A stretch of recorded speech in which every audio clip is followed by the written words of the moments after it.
Hello and a very warm welcome to the brand new edition of the Question Hour show from the Parliament House complex, the show where we bring you important unstart questions asked by the members of the upper house in the previous session of Parliament and the response given by the government. I'm Kriti Mishra and joining me is my colleague Rajat. Well, thanks Kriti and thanks to your viewers for watching this edition of Question Hour. Now, Question Hour is an extremely important process of the Parliament whereby MPs get to ask their questions from the government and the replies are given by ministries and departments. Now, there are different types of questions, the start questions, the unstart questions and also the short notice ones. The start questions are those questions of which replies are given orally on the floor of the House by the concerned ministers, followed by the supplementaries posed by the members of Parliament. Whereas unstart questions are those questions of which answers are deemed to be laid on the table of the House or given in written format by the government. And in this edition of the Question Hour show, we'll bring all the important unstart questions asked by the members of the upper house in the 252nd session of the Rajya Sabha. But what is the process of selection of these questions? Let's take a look. A member submits his or her questions at least 15 days before the office of Rajya Sabha chairman. The Rajya Sabha Secretariat chooses the questions to be answered through a draw of ballots. Separate ballots are held for starred and unstarred questions. The questions are scrutinized for admissibility under the current rules and precedents. Questions are disallowed if they are not in order. Advance copies of chosen questions are sent to ministry or departments concerned. The ministry concerns collect information to prepare the reply.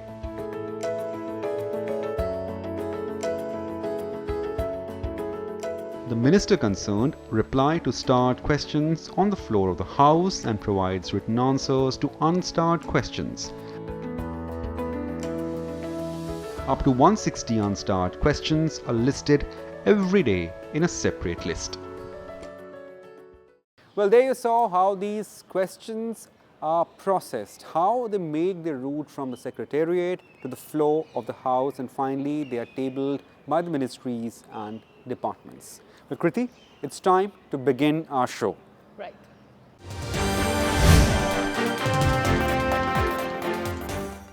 And the first question in this edition is from member Amar Patnaik, and this question is to the Ministry of Tribal Affairs. And the member has asked about the steps taken by the government for the tribal community amid the COVID-19 pandemic and the steps taken to build the health infrastructure in the tribal areas, and also what is the government doing to address the issue of loss of livelihoods of the tribal communities. Well, Kriti, it's a very important question, and as we have seen that COVID-19 pandemic have had extremely vast effect on the economies worldwide. In India as well, it has hit several sectors and several communities in terms of their economy and of course livelihood.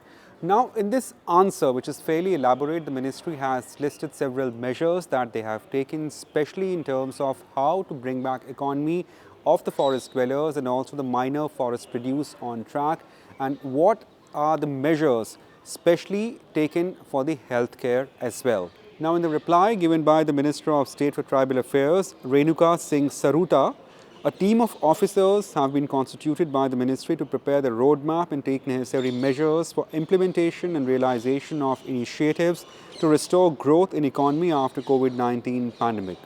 On request of this ministry, the Ministry of Home Affairs have issued an order on the 16th of April 2020, which issued guidelines aiming to relax the provisions of lockdown for collection, harvesting and processing of minor forest produce, non-timber forest produce by STs, that is scheduled tribes, and other forest dwellers in forest areas across the country. The ministry has also reviewed the minimum support price for minor forest produce, offering much needed support to tribal gatherers in view of the exceptional and very difficult circumstances prevailing in the country due to coronavirus pandemic. To provide a fillip to the income generating activities of tribals through MFP procurement, revised MSP for MFP, that is minor forest produce guidelines, were issued on May 1st, 2020. which increased the MSP prices of MFPs and helped in providing higher income for tribal gatherers.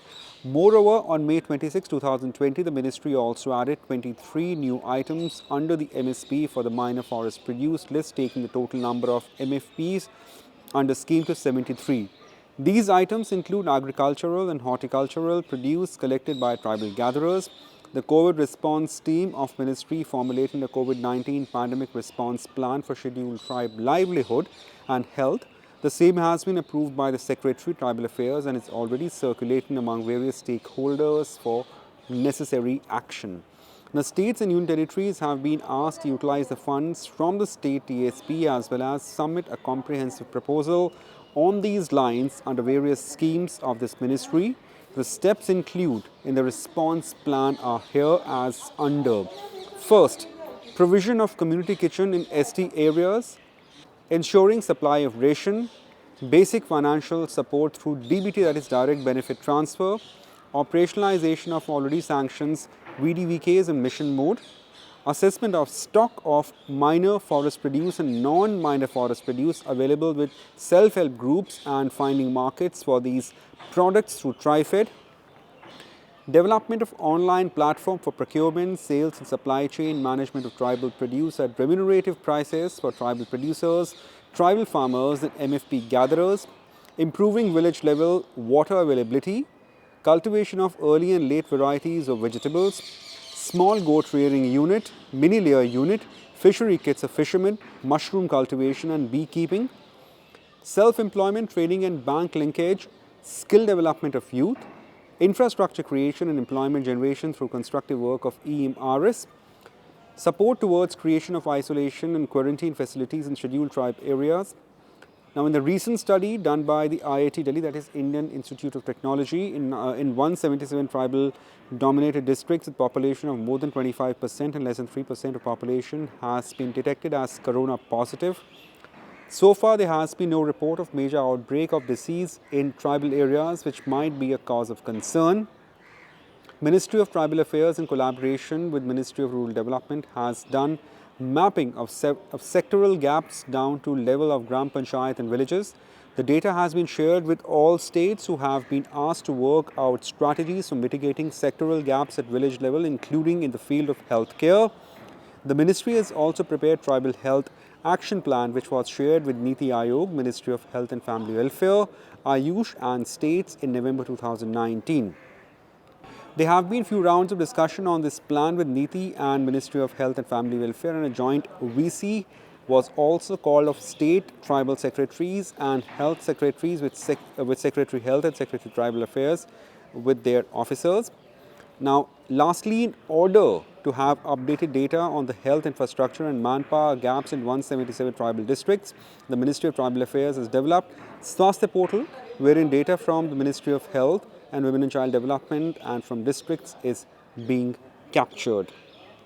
Well, there we have an elaborate response by Ministry of Tribal Affairs with the listing out measures they have taken for the tribal community, especially in terms of their economic and health facilities which has been hit by the COVID-19 pandemic. Kriti. Well, absolutely. That was a fairly elaborate response, as Rajat said. And in fact, member Amar Patnaik joins us on the Question Hour show, and let's see what he has to say about government's response to his query. You see, the question was broadly on the kind of prevalence of the pandemic amongst the tribal and forest dwellers, and also relating to the restoration of livelihood in those areas post-lockdown.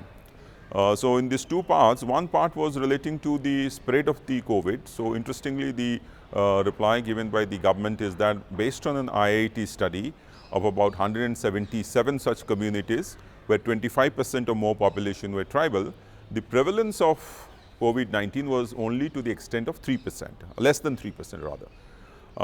Which of course, subsequently there have been reports that such a study was never conducted by the IIT, which I'll probably take it up with the Honorable Minister later. But if the prevalence is so low, then it is a good thing. It is no cause for concern. But if it is not true or no such study has been done, then it would be a matter of grave concern. Now the second part is relating to the livelihood restoration activities, and government has given a very detailed reply relating to minor forest produce and how the marketplace has been opened to them, electronic marketplace has been introduced, the minimum support price has been increased, food gatherers, it has incentivized the food gatherers. So I think the activities that has been taken up to get the tribal people not suffer as much and get back into the livelihood operations is pretty interesting and pretty good, whatever it has been given. So now the question is to do whether the survey to find out the spread of coronavirus within the tribals and forest dwellers was accurate or not is something that the ministry should be concentrating on. The spread of pandemic in the tribal areas and the steps that the government is taking to increase their livelihoods. What is your take on government's response? See, the government has done a very good thing by increasing the minimum support price for minor forest produce, because most of these forest dwellers and tribals, it's a part of their life. The tribes and the forest are a part of their life. Each other sustains on the other's livelihood. What the government steps have been taken are in consonance with what has been their practices over a period of time. They have additionally introduced new operations which they could take up, new livelihood options that they could take up. They could also, I think, that is my recommendation to the government would be that whether these people are able to avail bank finance or capital as easily as non-tribals, people who are not staying in the forest, is something that the government should closely investigate, because once the capital comes, they would be able to mainstream much more into the business environment, and also they could actually grow, and in which case their income will increase and their access to health will increase, the access to education has to increase. The approach to tribal development has to be very integrated. It has to merge their economic needs with their health and education needs. I think these steps that the government has taken so far are in the right direction, but then much more needs to be done. So the government also gives details about the steps that it has taken to build up the health infrastructure in these tribal areas. Yes, that's very, very crucial, because access to health, there are two issues. One is the access to health, and then the quality of health, and the third is the affordability, whether they can afford it. So unless you have health infrastructure within a close distance of their places of stay where they are within the next to the forest areas, they would have access issues as they are having now. So the a novel idea could be to have mobile vans, health vans. If you can't have the health centers, sub-PHCs, then you could have mobile health centers. Then you could have regular camps for the diseases which are very commonly found in that particular area. So that would be solving largely the access issues. And then the question would be of affordability. If they do go somewhere, let us say to a district hospital or to a state hospital, they should be having some kind of additional advantage over the others in terms of paying for their tickets or paying for their operations. As it is, I think under the various schemes of the government, they are having not to pay much, but I still feel that many of them are not aware of it. So a great awareness camp to make them aware about the various schemes, health schemes that is available, insurance schemes in particular, the paperwork that is required to be done, the premium that has to be paid, all this I think has to be told to them on a door-to-door campaign basis rather than doing it in a large-scale media strategy or media push. That would actually sell much more, because community participation in these things in tribal communities is very important for the success of any government program. And lastly, any specific suggestion for the government? My most important thing is that if a survey has not been done, that should be done, because even now we are at least 6 months or 7 months away from a vaccine that works. So we need to know if they are infected, and if they are, then they have to be provided the health care required. And more importantly, they have to be told, educated about quarantine norms, whatever is to be done to stay away from people and not spread the infection. So that's very important. And second thing is to increase their access to health by these mobile camps and much more frequently held health camps in, let us say, eye care, in case of, let us say, the simple blood test to know what is the level of infection. They should also be brought into the health infrastructure by properly educating them to stay away from a lot of quack kind of people operate in these tribal areas. So these people who are not medical practitioners but pretend as if they are, the tribal people should be weaned away from this, and therefore the community's participation has to be ensured through a network of probably government agencies along with NGOs who are working in that area. Well, on that note, thank you so much for joining us and speaking to us.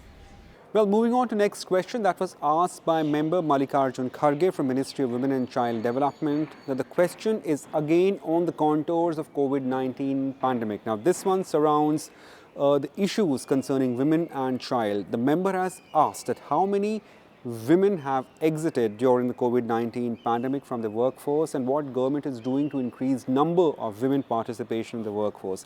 Also, has there been any impact of COVID-19 pandemic on the girls studying in the schools? And lastly, what measures have taken by the government in terms of salaries of women in Anganwadi services?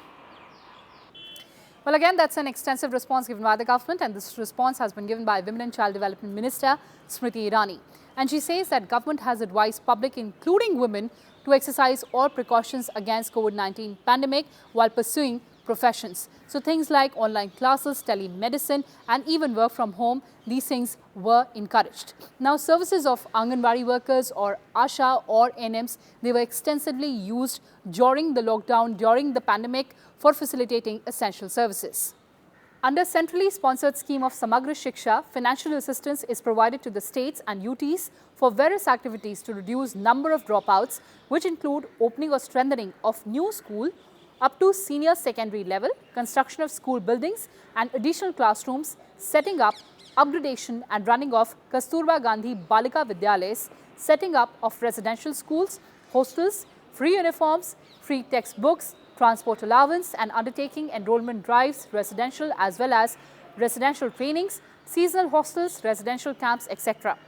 Also, midday meal is provided to students at the level of elementary education. Further, the Department of School Education has issued guidelines for states and UTs with regard to children of migrant labourers to prevent their dropout. With effect from 1st of October 2018, the government has enhanced honorarium to Anganwadi workers from 3,000 rupees to 4,500 rupees per month. AWWS at mini AWCs from 2,250 to 3,500 per month. Anganwadi helpers from 1,500 to 2,250 rupees per month and introduced performance-linked incentive of 250 rupees per month. Further, the AWWAs or the Anganwadi workers are allowed performance-linked incentive of 500 rupees per month for using ICDS CAS under Poshan Abhiyan. In addition to this honorarium paid by the Government of India, the states and UTs are also giving monetary incentives to these workers out of their own resources. The incentives to ASHAs finalized at the national level are regularly reviewed and activities for such ASHAs would get incentives are expanded from time to time. These incentives provided to ASHAs are in addition to expenditure incurred by UTs and state governments. In financial year 2018-19, the Union Cabinet approved the revised amount of routine recurrent incentive for ASHAs under NHM from 1,000 rupees per month to 2,000 rupees per month. An additional incentive of 1,000 rupees per month is also paid in view of their significant contribution towards the COVID-19 pandemic-related work. Besides these, the states and UTs have been asked to ensure provision of safety tools like masks and sanitizers for ASHAs, and under the recently launched Pradhan Mantri Garib Kalyan package, insurance scheme has been introduced for all health workers, including the ASHA workers. This insurance plan provides an insurance cover of 50 lakh in case of loss of life due to COVID-19 pandemic or else due to the accident on account of COVID-19 related duty. And let's move on to the next question, and this one has been asked by member TG Venkatesh, and this question pertains to the Ministry of Textiles. And the member has asked about the steps taken by the government to boost the textile industry and also the steps taken by the government for development of textile parks in India. But the reply given by Minister for Textiles, Kriti is in affirmative, and the minister says that this ministry in particular and government has taken initiatives and have also set up schemes so as to boost the textile sector across the country. Also, these schemes are not just infrastructure given, they are also giving several aid, the financial aid to states so as to set up textile units. Giving elaborate reply to the query, the minister said the government is implementing scheme for integrated textile park, which is demand-driven, and it provides support for creation of world-class infrastructure facilities for setting up of textile units, with Government of India grant up to 40% of project cost and Government of India grant up to 90% of the project cost of first two projects, each in state of Arunachal Pradesh, Assam, Manipur, Meghalaya, Mizoram, Nagaland, Tripura, Sikkim, Himachal Pradesh, Uttarakhand and Union Territory of Jammu and Kashmir and Union Territory of Ladakh, with ceiling limit of rupees 40 crore for each textile park. The special purpose vehicle formed by representatives of local industry, financial institutions, state industrial and infrastructural corporations and other agencies of state and central government registered as a corporate body under Companies Act would submit their proposal directly to Ministry for consideration. Now, this textile park is thus a demand-driven scheme. No representation is pending from Textile Industry Federation from any state for development of textile industry and textile park in the state. Now, further, the proposal to set up mega textile parks by Ministry of Textile is at the stage of discussion. The details of programs initiated by the government to boost the textile industry and incentives given for textile worker is placed in the annexures. Now, knitting and knitwear sector, in order to boost production in knitting and knitwear clusters, government has launched a separate scheme for development of knitting and knitwear sector to boost production in knitting and knitwear cluster at Ludhiana, Kolkata and Tirupur.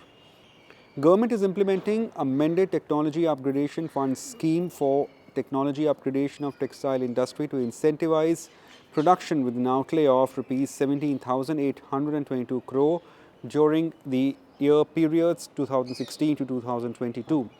It's expected to attract investment of rupees 1 lakh crore and generate 35.62 lakhs employment in textile sector by the year 2022.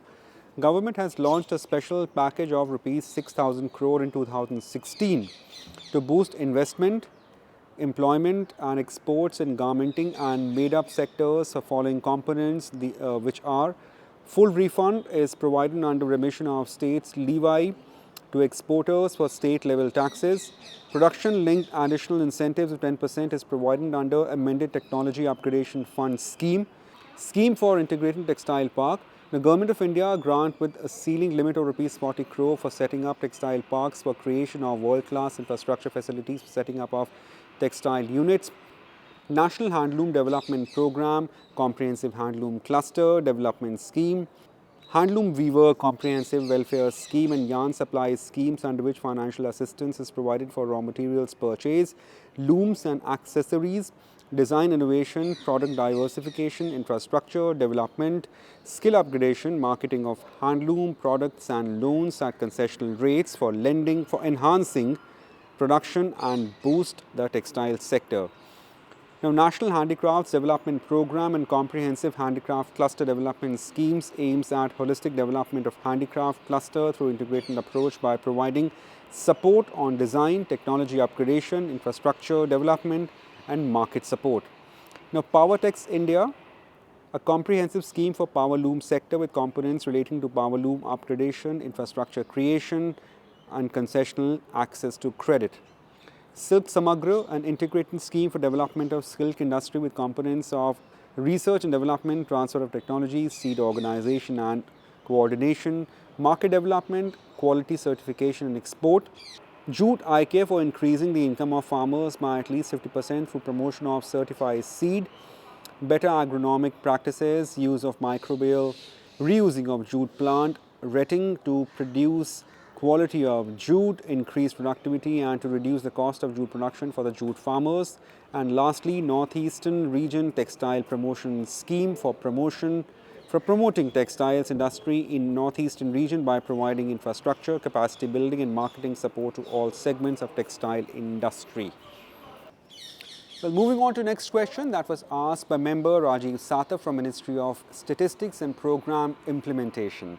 The member asked if there is any report that is compiled by government on the status of the infrastructure projects across the country, and also has it set up any task force for the review and speedy process of these projects.